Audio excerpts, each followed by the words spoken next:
जी को या लालू जी को, वो अपना वोट कभी नहीं बदले, क्योंकि आपने तो एक बार उनको वोट दिया है, तो फिर आप उनका वोट आप बदलिएगा कैसे, विरोध कैसे कीजिएगा? तो ये तो अजीब लॉजिक है आप लोगों का। सर, नीतीश कुमार जी कह रहे हैं कि भाजपा के लिए काम कर रहे हैं। चलिए, नीतीश कुमार जी देखिए, एक तो उम्र भी हो गई है, आपको पत्रकार होने के नाते ये ध्यान रखना चाहिए कि 17 साल नीतीश कुमार जी जब मुख्यमंत्री रहे हैं, उसमें करीब करीब 15 साल वो भाजपा के साथ मुख्यमंत्री रहे, ठीक है।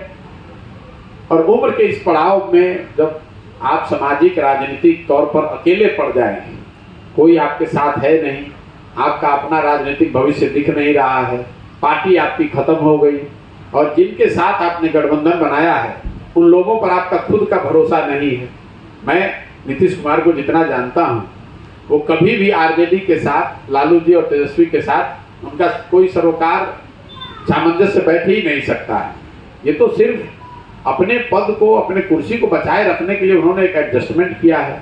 वो इसलिए किया, उनको कोई लालू यादव या आरजेडी से प्रेम नहीं हुआ है, आप इस बात को भी समझिए। ये नीतीश जी का विशुद्ध राजनीतिक कैलकुलेशन है, क्योंकि उनको मालूम था कि 2024 में लोकसभा का चुनाव होगा, और अगर लोकसभा के चुनाव में भाजपा को बढ़त मिलती है, भाजपा की सरकार बनती है, तो सबसे पहला, सरकार बनने के बाद सबसे पहली गाज उन पर गिरती। उनको हटाकर भाजपा वाले कहते कि हमारा मुख्यमंत्री होगा। इसलिए वो व्यवस्था कम से कम 25 तक अपनी कुर्सी बची रहे, इसलिए उन्होंने भाजपा को छोड़कर अब आरजेडी के साथ गठबंधन बनाया है। नीतीश कुमार कोई भाजपा के विरोध में नहीं है भाई, यहाँ पर महागठबंधन बनाया है। और दिल्ली में आज भी इनके पार्टी के एमपी हरिवंश जी राज्यसभा के उपसभापति हैं।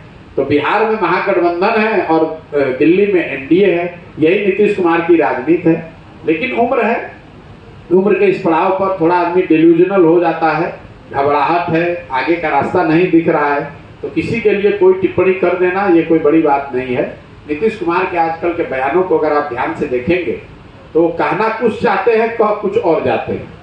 अपने बयान में पहले उन्होंने कहा, किसी ने पूछा प्रशांत किशोर के बारे में, तो उन्होंने कहा कि मुझे प्रशांत किशोर के बारे में कोई बात नहीं करनी है।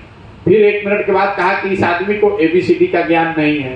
फिर बताया कि अरे भाई, इनको तो हमने अपने घर में रखा था, बड़ी मैं इज्जत करता था।